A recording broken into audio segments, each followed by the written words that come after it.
দিয়ে শুনে রাখা লাগবে, একটু মনোযোগ দিয়ে শুনেন। ওই খাজা গরিবে নেওয়াজ কেমন ওলি একটু শুনেন। খাজা গরিবে নেওয়াজের পীরের নাম ছিল হযরতে উসমান হারুনি। জোরে কি সুবহানাল্লাহ বলা যাবে না? সুবহানাল্লাহ বলো। খাজা গরিবে নেওয়াজের পীরের নাম ছিল হযরতে উসমান হারুনি। একদিন এশার নামাজ আদায় করলো, আদায় কইরা শর্তজন মুসল্লিরা ডাক দেয়া কয়, হে মুসল্লিরা শুনো, আজকে যারা ফজরের নামাজ আমার সাথে যারা পড়বা তাদেরকে আমি উসমান হারুনি জান্নাতে নিয়ে যাব। খাজা গরিবের আওয়াজ, এই আওয়াজটা পাইলেন, এবার ওই উসমান হারুনি ডাক দিয়া কই, যারা এই কথাটা বাহিরে গিয়ে প্রচার করবে তারা জাহান্নামে যাবে। সাধারণ কথা কইছে, সাধারণ কথা। যারা বাহিরে প্রচার করবে তারা জাহান্নামে যাবে। এবার ওই খাজা গরিবে নেওয়াজ এই আওয়াজ পাইল। এবার শর্তজনের মধ্যে 16 জন মুসল্লি মসজিদ থেকে বের হয়ে গেল।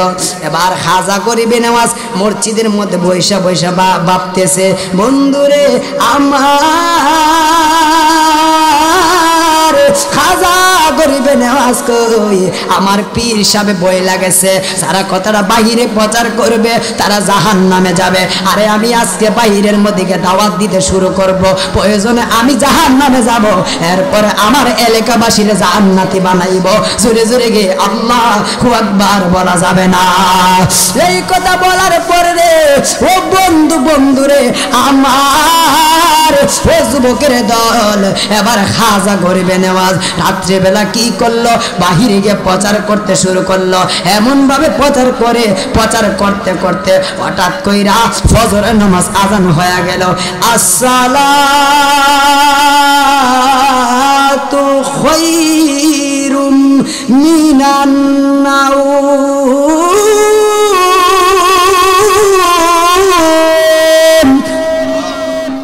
এবার ওই খাজা গরিবে নেওয়াজ ওই আসসালাতু খায়রুম মিনান নাওজ ওই আওয়াজটা যখন পাইলেন, ও বন্ধুরে, বন্ধুরে, আওয়াজটা পাওয়ার পরে খাজা গরিবে নেওয়াজ মসজিদের মধ্যে চলে আসলো। আইসা দেখতেছে আগে ছিল মসজিদের মধ্যে শর্তজন এশারের সময়, এখন দেখতেছে মসজিদের ভিতরে বাহিরে ভিতরে হাজার হাজার মানুষ। সুবহানাল্লাহ কোন, আরো জোরে বলো সুবহানাল্লাহ। ওই ওই উসমান হারুনি কই, কি ব্যাপার?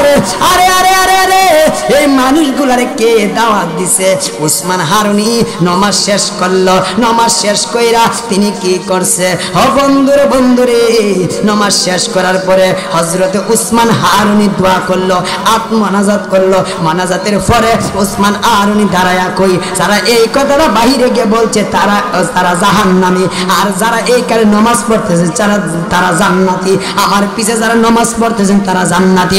এই জন্য আমার যুবক একটা কথা আমি আপনাদেরকে বইলা দিয়া যায়। এবার খাজা গরিবে নেওয়াজ মসজিদের ভিতরে তিনি মনটা খারাপ হয়ে বইসা রয়েছে।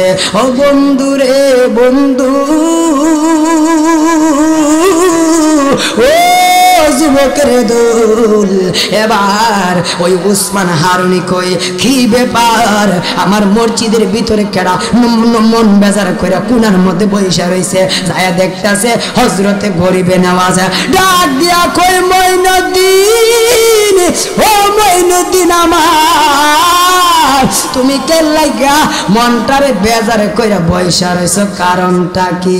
খাজা গরিবে নেওয়াজ কই, হুজুর আপনি বলছেন যারা বাহিরে গিয়া কথাটা প্রচার করবে তারা জাহান্নামে যাবে। হুজুর গো, আমি বাহিরে গিয়ে কথাটা প্রচার করছিলাম। এবার উসমান হারুনি ডাক দেয়া কয়, ও মঈনুদ্দিন, তুমি পরীক্ষার মধ্যে ফাঁস করে বানাইছো, এটা আমি আমি আমি আমি উসমান হারুনি এটা টেস্ট করছিলাম, কে দেখি কে দেখি আমার ভক্তবিন্দুকে রাখতে পারবে, কে দেখি আমার দরবারটারে চালাইতে পারবে। ও মঈনুদ্দিন, আমার মুরিদের মধ্যে কেউ আমার দরবার চালাইতে পারবে না। তুমি মঈনুদ্দিনকে আমি আমার দরবারটা সইপা দিলাম, তুমি আমার দরবারটাকে চালাইতে শুরু করবা। জোরে জোরে গিয়ে আল্লাহু আকবার বলা যাবে না। আর জোরে বলো ইয়া রাসূলুল্লাহ। নয়নে নয়নে রাখিব রে আমার মুর্শিদ তরে, নয়নে নয়নে রাখিব, আর নয়নে নয়নে রাখিব রে আমার বাবুল কাদিরে, নয়নে নয়নে রাখিব। চিৎকার মেরে বলো আল্লাহু আকবার। আল্লাহর ওলিদের পথ বর্ষ হওয়ার দরকার আছে না নাই? জবান করে বলে আছে না নাই? দেখছেননি বলছে বলে এই যে প্রচার করলে তুমি জাহান্নামে যাইবা, এরপরও এই খাজা গরিবে নেওয়াজ প্রচার করছে। কে লেগে প্রচার করছে? একমাত্র এলাকাবাসীর জান্নাতি বানাইবার জন্য। আমার এই উসমান হারুনি ডাক দেখো মঈনুদ্দিন, চিন্তার কোনো কারণ নাই, তুমি পরীক্ষার মধ্যে পাস করছো, জোরে কে সুবহানাল্লাহ বলা যাবে না? আল্লাহর ওলিরা যদি, যে আল্লাহর ওলিরা চাইলে অনেক সময় আপনাকে টেস্ট করতে পারে, পরীক্ষায় কি পাস হবেন কি না ফেল হবেন। আল্লাহর ওলিরা যখন আপনাকে টেস্ট করবে চাইবেন আল্লাহর ওলিদেরকে পাস করে খুশি করার, কারণ আল্লাহর ওলিরা কোন সময় কি বলে বলা যায় না। কথা বলেন না ঠিক না বেঠে? রবের মনোযোগ। চিল্লাচিল্লি কেন? নীরব টাকা লাগবে, টানে ভাবে যাব না। ও যুবক একটু আপনাদেরকে বইলা দিয়া যায়, বন্ধুরে আমার, এ আমার যুবক ভাইয়েরা রে, এ আমার ফুরাই গলার বাবারা, এ বন্ধুরে আমার, হজরতে মরিয়মের কথা বইলা দিয়া যায়। এ আমার ফুরি গলার মায়েরা, মরিয়ম আলাইহিস সালামের মতো হয়ে যাও। মরিয়ম আলাইহিস সালামের মতো হইলে তোমার জীবনটা সফল হয়ে যাবে, তোমার জীবনটা সাধারণ থাকবে না, তোমার জীবনটা অসাধারণ হয়ে যাবে। কথা বলেন না ঠিক না বেটি? এই জন্য আমার বন্ধু হযরতে মরিয়ম আলাইহিস সালাতু ওয়াস সালাম, তিনি কিন্তু সাধারণ নয়। তিনি বয়স যখন 1 থেকে 2 বছর হলো, 1 থেকে 2 বছর পর থেকে তিনি কি করলো? বাইতুল আকসার খেদমত করতে লাগলো। জোরে জোরে গিয়ে আল্লাহু আকবার বলা যাবে না? ওই মরিয়ম আলাইহিস সালাতু ওয়াস সালাম তিনি যখন বাইতুল আকসার খেদমত করতে শুরু করলো, এবার খেদমত করতে করতে তিনি 11 বছর হয়ে গেল। এবার হঠাৎ কইরা ওই তিনি বিয়ার বয়স হইতে শুরু করলো। এবার ওই মরিয়ম আলাইহিস সালাতু ওয়াস সালাম, ওই মরিয়ম আলাইহিস সালাতু ওয়াস সালামকে একদিন তিনি গোসল কইরা তিনি ঘরের ভিতরে প্রবেশ করবে। এই মুহূর্তে একজন মানুষ তিনি ঘরের ভিতরে দাঁড়ায়া রইছে। তারে জিজ্ঞাসা করলো, আপনি কে আমার ঘরের ভিতরে দাঁড়ায়া রইছেন? সে ডাক দিয়া কই, আমি অন্য কেউ নই, আমি হইলাম হযরতে জিবরাইল। চিৎকার মেরে কি আল্লাহু আকবার বলা যাবে না? কই তুমি কেন এসেছো? কই আমি আসি নাই, আমারে আমার আল্লাহ পাঠাইছে। এবারে জিবরাইল আলাইহিস সালাম কই, আল্লাহ পাঠাইছে তোমার মুখের মধ্যে একটা ফু দেওয়ার জন্য। এবার জিবরাইল আলাইহিস সালাম ওই মরিয়মের মুখের মধ্যে একটা ফু দিল। এবার মরিয়ম আলাইহিস সালাম সেজদার মধ্যে চলে গেল। মরিয়ম আল্লাহর ডাক দিয়া কই, আল্লাহ ও আল্লাহ গো, জিবরাইল রে ফাড়ায়া আমার মুখের মধ্যে কেন ফু দেওয়াইলা? তার কারণটা কি? আমার আল্লাহ কই তোমার গর্ভের মধ্যে কুদরতি একটা সন্তান হবে। জোরে জোরে কি আল্লাহু আকবার বলা যাবে না? আর জোরে বলো আল্লাহু আকবার। এই কথা বলার পরে ওই মরিয়মের ঘরের মধ্যে সন্তান এসে বলল, মরিয়মের ঘরের মধ্যে সন্তান এসে বলল। একদিন চলে গেল, 1 মাস চলে গেল, 2 মাস চলে গেল, 3 মাস চলে গেল। আস্তে আস্তে পেটটা একটু উঁচা হলো। গর্বিত অবস্থায় একটা বাপ শুরু হয়ে গেল। অনেকজন মানুষে বলতেছে, আরে মরিয়মে জানি কোথায় জানি কার সঙ্গে জানি মিলামিশা করছে, এর লাগে তার সন্তান আইছে। আরে বাপ রে বাপ, নবীর আরে বাপ রে বাপ, মরিয়ম আলাইহিস সালামের আদর্শ এমন আদর্শ না। এবার মরিয়ম আলাইহিস সালামের ঘরের মধ্যে যখন একজন সন্তান আগমন করলো, আগমন করার পরে এই সন্তানের নাম আমার আল্লাহ রাখছে হযরতে ঈসা রুহুল্লাহ। জোরে কি সুবহানাল্লাহ বলা যাবে না? আর জোরে বলো সুবহানাল্লাহ। ওই ঈসা রুহুল্লাহ যখন সন্তান, ওই ঈসা হযরত ঈসা রুহুল্লাহ ওই মরিয়মের সন্তানের নাম রাখছে। ও বন্ধুরে বন্ধু, ও বন্ধুরে আমার, এবার অনেক মানুষে কয় এই সন্তান রাখা যাবে না, ওই সন্তানকে ফালাইয়া দিয়ে আসতে হবে, কারণ এই সন্তানের জন্য আমাদের মান সম্মান চাইতেছে। মরিয়ম আল্লাহ রে কয় আল্লাহ, ও আল্লাহ গো,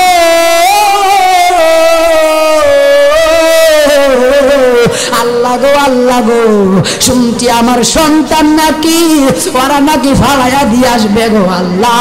এবার ওই ঈসা নবী আল্লাহ রে কয় আল্লাহ, আমার জবানটারে তুমি ফুটায়া দে। আল্লাহু আকবার কয়। ঈসা নবী কয় আমার জবানটারে ফুটায়া দাও। ঈসা নবীর জবানটারে ফুটায়া দিছে রে। ঈসা নবী কই শুনো, আমি কোন আমার মা মরিয়ম কারো সম্পর্কে কারো কাছে কারো সাথে খারাপ মিলামিশা করে নাই রে। আমার আল্লাহ মরিয়মের ঘরে দিয়েছে মাত্র স্বামী ছাড়া। আপনারা জবান খুলে বলো সন্তান দেওয়ার মালিক কে? জোরে বলো সন্তান দেওয়ার মালিক কে? আল্লাহ মরিয়মের ঘরে সন্তান দিয়েছে স্বামী ছাড়া। সুবহানাল্লাহ কোন। তাহলে আল্লাহ দিতে পারেনি রে বাবা। হযরত আইয়ুব আলাইহিস সালামের ওয়াল বডি কিরাবুকে কেউ কেউ করতেছে। আইয়ুব নবী কই রহিমা,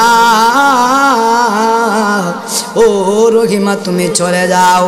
রহিমা কই স্বামী আমার, আল্লাহ যদি পৃথিবীতে স্বামী ছাড়া, আল্লাহ যদি আল্লাহর ছাড়া সেজদা দেওয়ার অনুমতি হইতো এই পৃথিবীতে, তাইলে স্বামীর পায়ে স্ত্রীরা সেজদা করতো। ও স্বামী আমার, আপনি বলেছেন আমি যাইতাম গা। ও স্বামী, এই রোগের মধ্যে ফালাইয়া আমি আপনারে কেমনে রাইখা চলে যায়? ও স্বামী গো, আপনি বলছেন আমি যাইতাম গা। ও স্বামী, যদি আমি রহিমা আপনারে ফালাইয়া চইলা যায়, আল্লাহর দরবারে কি জবাব দিব গো স্বামী? এবার আইয়ুব নবী ডাক দেখো রহিমারে, শোনো শোনো রহিমারে, আমার ওয়াল বড়ি পয়সা গেছে, আমার পাউটাও কিরাফুকে কেউ কেউ করতেছে, আমার ওয়াল বড়ি কিরাফুকে কেউ কেউ করতেছে। এবার রহিমা কই জি স্বামী। এবার আইয়ুব নবী ডাক দেখো রহিমারে, আমার ওয়াল বডি পড়ছে অসুবিধা নাই। আইয়ুব নবীর এমন রোগ হয়েছিল, পুষ্টি রোগ হয়েছিল। আইয়ুব নবীর পুষ্টি রোগ হওয়ার সময় হযরতে আইয়ুব আলাইহিস সালামের স্ত্রী ডাক দিয়া কই, ও আইয়ুব আলাইহিস সালামের স্ত্রী কই, আমি আপনারে এই রোগের ভিতরে একটা সুমা দিতাম চাই। সুবহানাল্লাহ কোন, সুবহানাল্লাহ কোন। আইয়ুব নবী ডাক দিয়া কই, ওই উনি মন আইয়ুব নবী কই, তুমি মনে হয় আমার এই গালে চুমা দিবা? কই না না, আমি আপনার গালের মধ্যে চুমা দিব না। কই কোথায় চুমা দিবা? কই আপনার পিঠের মধ্যে চুমা দিতাম চাই। কই কেন? কই আপনার পিঠের মধ্যে তো শুয়া থাকতে থাকতে একটা কর্ত হয়ে গেছে গা, আমি আপনার পিঠের মধ্যে চুমা দিয়া এই কর্তের ভিতর থেকে আমি চারশা জিরবা দিয়া এই ফুকগুলা বাইর করব। জোরে কি সুবহানাল্লাহ কইতেন না? ও আইয়ুব নবী কই রহিমা, এ রহিমা শুনো শুনো শুনো রে রহিমা, আমার ওয়াল বডি পড়ছে, আমার কোনো অসুবিধা নাই রে রহিমা, আমার জিভ বাড়া যেন নিরাপদ থাকি। রহিমা ডাক দিয়ে কই স্বামী আমার, আপনার জিভ বাড়ারে কেন নিরাপদ রাখতেন, কারণটা কি? আইয়ুব নবী কই রহিমা রে, ও রহিমা আমার, ওই জিব্বা দিয়ে আমি রাতেও আল্লাহরে ডাকবো, দিনেও আল্লাহরে ডাকবো। সুবহানাল্লাহ কো। এই জিব্বাটা যেন আমার না পচে। মৌলাজি ডাকতেন না, মৌলাজি তোমার রহিম নামটি তাকিতে গো তাকিতে আমি পাপি দই বাজাইতাম রে। মৌলাজি তোমার রহিম নামটি তাকিতে গো তাকিতে আমি পাপি দই বাজাইতাম রে। চিৎকার মেরে বলো আল্লাহু আকবার। আইয়ুব নবী কই রহিমা রে, ও রহিমা শুনো, আমার রোয়াল বডি বচ্ছে অসুবিধা নাই রে রহিমা, আমার জিহ্বাটা যেন নিরাপদ থাকে, কারণ ওই জিহ্বা দিয়া আমি আমার আল্লাহরে ডাকতে বড় মজা পাই। এই জন্য যুবকের দল, আমার ফুরাই গলার বাবা, এই আয়ুব নবীর থেকে শিক্ষা পাইলাম, রহিমা থেকে শিক্ষা পাইলাম, স্বামীর দুঃখের পাশে আপনি থাকতে হবে, স্বামীর সুখের পাশেও থাকতে হবে, স্বামীও আপনার দুঃখের পাশে থাকবে, সুখের পাশেও থাকবে। ঘোষণা করেছে কি আমার আল্লাহ, কথা বলেন না ঠিক না বেঠিক? এই জন্য যুবক, আজকে এখানে অনেক মানুষ আছে রে, কার মা আছে বাবা নাই, বাবা আছে মা নাই, কথা বলেন না ঠিক না বেঠিক? এমন জাতের মানুষ আসে রে,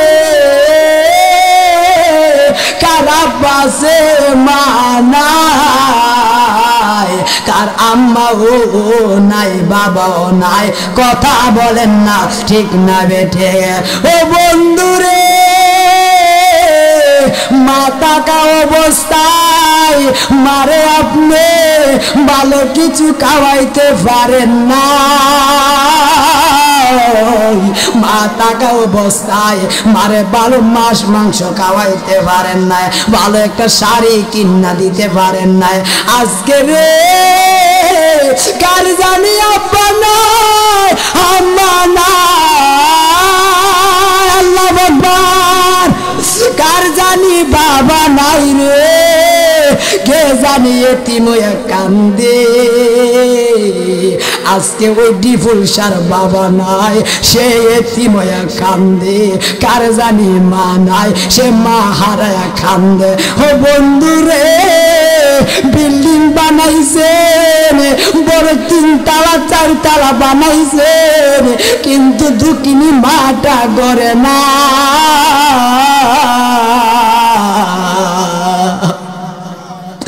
দুঃখিনী মাটা গড়ে না। হাইরে আজকে অনেক দিন হয়ে গেল, কার জানি আব্বারে দেখে না রে, কার জানি আম্মারে দেখে না, কার জানি বাবারে দেখে না, কার জানি বাবারে দেখে না। ও বন্ধুরে, 10টা মাস 10 দিন মা তোমারে গর্বের মধ্যে লালন করলো, কিন্তু এই 10 মাসের ভিতরে মার বুকে তুমি কত লাথি মারছো। মা তুমি আমার আগে যেও না গো মোরে, মা তুমি আমার আগে যেও না গো মোরে। আরে যেই দুঃখিনী মা আইরে আমার করেছে লালন, করেছে লালন, মা তুমি আমার আগে যেও না গো মোরে, মা তুমি আমার আগে যেও না গো মোরে। হাইরে ফুরি গলার বাবা, কার জানি আব্বা নাই, কার জানি আম্মা নাই, কার জানি জনম দুঃখী মা নাই, কে জানি মা হারায়া কাঁদতেছেন, মার কথা বুঝি মনে হয়ে গেছে। আর যেই দুঃখিনী মা আইরে 10টা মাস 10 দিন তোমার লালন করছে, ওই মা তোমার এখন গুরুস্থানও আছে। আপনারা জবান খুলে বলবেন, মা বাবার জন্য দুয়ার দরকার আছে না নাই? আরে জোরে বলো, আছে না নাই? আরে প্রবাসেতে, শোনো, প্রবাসেতে তাকে যারা মায়ের আদর পাই না তারা রে, কবে দেশে যাব আমি দেখব নয়ন বলে রে মাইরে, কবে দেশে যাব আমি দেখব নয়ন বলে রে। আরে সন্তান যখন বিদেশে যায়, মায়ের কলিজা ফাটিয়া যাই রে। আরে সন্তান যখন বিদেশে যায়, নাই মায়ের কলিজা ফাটিয়া যাই রে কবে দেশে যাব আমি দেখব নয়ন ভরে রে কবে দেশে যাব আমি দেখব নয়ন ভরে রে আরে প্রবাসেতে তাকে যারা মায়ের আদর পাই না তারা রে কবে দেশে যাব আমি দেখব নয়ন ভরে রে কত কবে দেশে যাব আমি দেখব নয়ন ভরে রে বাবা গো বাবা বাবা গো বাবা বাবা তুমি কেমন আছো ছোট মাটির ঘরে তোমার কথা হৃদয় মাঝে পরে বারে বারে বাবা গো বাবা বাবা গো জানে না বাবা গো বাবা ভালোবাসি তোমায় বাবা বুকটা যে যাই চিরে ভালোবাসি তোমায় বাবা বুকটা যে যাই চিরে তোমার কথা হৃদয় মাঝে পরে বারে বারে বাবা গো বাবা বাবা গো বাবা চিৎকার মেরে বলো সুবহানাল্লাহ আর জোরে বলো ইয়া রাসূলুল্লাহ। আল্লাহ কবুল করে সকলে জবান খুলে বলে আমিন।